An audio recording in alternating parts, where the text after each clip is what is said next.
Let's dive right into this explainer and confront a truly radical thinker from antiquity, Empedocles.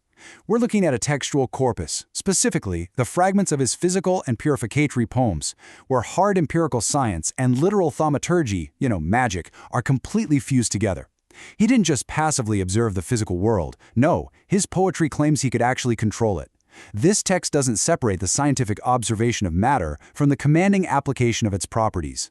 Instead, Empedocles constructs a poetic ego, a highly authoritative persona that claims absolute, unfiltered fluency in the material mechanics of the universe. To map out this incredibly dense text, we'll navigate through 6 key areas. First, the introduction and thematic thesis. Second, the historical and cultural context. Third, literary composition and style. Fourth, the ethical and philosophical framework. Fifth, the dialectical progression. And finally, transmission and enduring legacy. Let's get right into it. Section 1.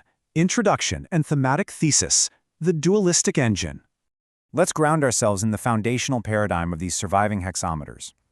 We see assertions, corroborated by historical witnesses like Gorgias, that the speaker holds literal dominion over nature. We're talking about arresting destructive winds, reversing physical decay, and even summoning shades straight out of Hades. Now, modern minds might immediately dismiss this as mere mythology, right? But within the text's own framework, these claims manifest a speaker who believes he possesses actionable fluency in the universe's mechanics. He commands the elements precisely because he has completely decoded their structural logic. Knowledge of physics is, quite literally, absolute power. Section 2. Historical and Cultural Context. Acragas and Magna Graecia. So these colossal claims of cosmic mastery didn't just drop out of a vacuum. They erupted directly from the volatile political theater of 5th century Acragas. We really have to frame this text within the civic chaos of Magna Graecia. You've got shifting oligarchies, democratic uprisings, just constant factional friction. In response, notice how the text aggressively departs from the older traditions of Ionia and completely rejects the absolute monism of Militus. Instead of one single ruling element, Empedocles establishes a highly politicized physical taxonomy. He proposes an egalitarian senate within nature, a strict equality of elemental roots that directly mirrors and perhaps attempts to stabilize the pluralistic civic debates of his own city. He literally takes political pluralism and hardwires it into physical law. And this political physics was also a brilliant tactical strike against a massive intellectual crisis of the era, the absolute prohibition from Eleia. The philosopher Parmenes had laid down a strict mandate forbidding absolute genesis, meaning nothing can be created from nothingness, and nothing can be utterly destroyed. It was a logical paralysis. But Empedocles outmaneuvers this completely. By distributing all existence across eternal, indestructible roots that merely rearrange themselves, he circumvents the Eleatic trap. This is a massive game changer. It legitimizes our everyday sensory experience of birth and death, of civic flux and change, without ever violating the fundamental law of conservation. Section 3. Literary Composition and Style, Epos and the Dactylucus Hexameters. Looking at the text's architecture, the choice to compose in epos, specifically the epic meter of Dactylikos hexametros, is incredibly calculated. He is deliberately inserting his treatise into the prestigious didactic epic tradition, but he's aggressively subverting the traditional martial standard set by Homeros. We aren't looking at heroes bleeding on a battlefield. We are looking at the violent clash of the cosmos itself. The poetry here is relentless. It utilizes heavy structural chiasmus, cyclical repetition, and harsh, commanding imperatives. The meter isn't just decorative flair. It functions as a rigid mnemonic architecture.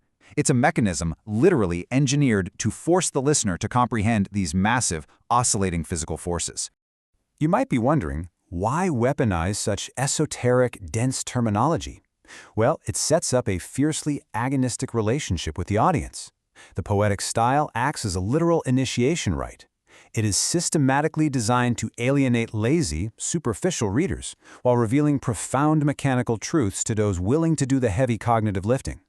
The language operates as an intellectual sieve, ruthlessly sorting out who is genuinely worthy of understanding the hidden mechanics of reality.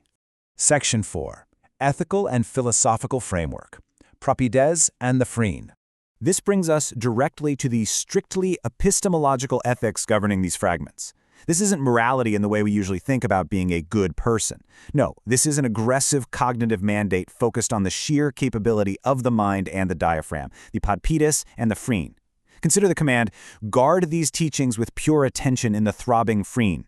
He's drawing an absolute boundary between pure concentrated attention and the fragmented, trifling cognition of the general populace. Virtue in this text is defined exclusively through rigorous, almost terrifying cognitive asceticism. If you fail to focus your mind, you are committing a fundamental ethical failure against the universe itself. And why is this extreme mental discipline so absolutely crucial? It's rooted in the text's pervasive panpsychism. This is the assertion that literally all entities in the cosmos possess a fundamental share of mind and thought. So understanding the universe becomes the ultimate ethical imperative. It synthesizes human cognition with the universal intelligence inherent within the physical elements themselves. To observe nature accurately is to commune directly with the mind of matter. Section 5. Dialectical progression, Philothis, Nekos, and the Rhizomata. Let's break down the core dialectic of the text, the literal engine of his universe. The treatise mathematically proves that all apparent change is merely the eternal permutation of 4 invariant rhizomata, or roots. We have puor, meaning fire, hidor, water, gi, earth, and aether, air.